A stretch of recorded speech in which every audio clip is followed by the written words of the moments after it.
Being a journalist in one of the biggest slums in Africa comes with so many challenges. Sometimes when you want to take a story, it's become hard for you to capture a story in different areas. If you survive in Kibera as a journalist, then you have a future bright.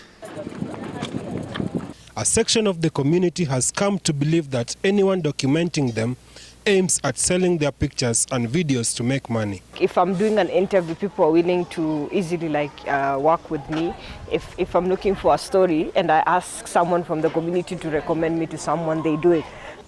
Most of the people think just a photo of him or her need to be paid, or maybe you're going to benefit from it. So they think just a photo or just a story bring money to the journalist. You can have a good story, but the people to interview, they want you to pay them. Kibera in itself is full of untold stories that will be better told by one of the community members. For example, if I'm doing a story, it depends with the story. If for any case is that of a victim, I think I'll do the story, and for the well-wishers, they will help the person. We have some community journalists who are doing stories to get good money. Because if you say in Kibera, maybe 90% of the people are dying hungry, that's a lie. We all know that. In what ways can these community-based journalists tell their own stories without being misjudged?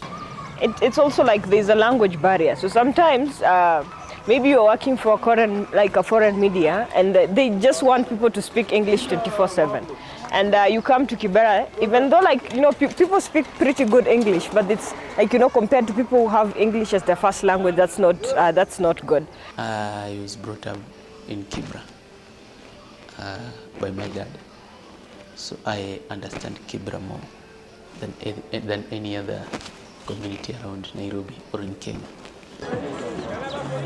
There's an extremely wide variety of topics that we can explore as journalists in Kibera to help us stay objective in our reports. A lot of people are doing good stuff here, which make their life easier, and also hoping that through the interventions that they're doing, maybe the government, maybe other people can see it and come to help.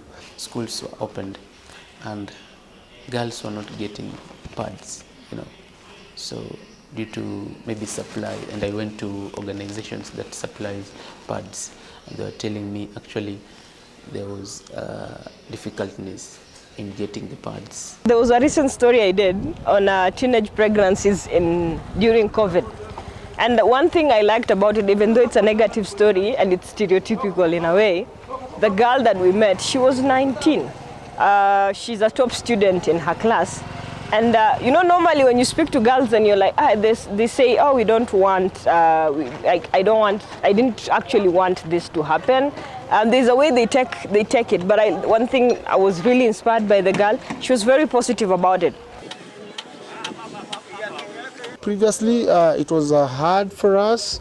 Just people didn't understand what we were actually doing. But actually, as time goes, as we continue telling their stories, it's like a 50-50 thing. Some people understand us very well and they appreciate our work.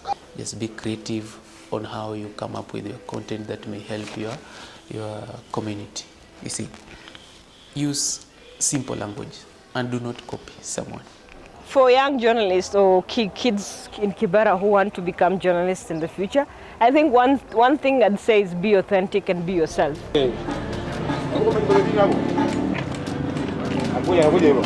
Let's keep the blurry lens crystal clear and do clean reporting. For Kibera News Network, I'm Stephen Oduor.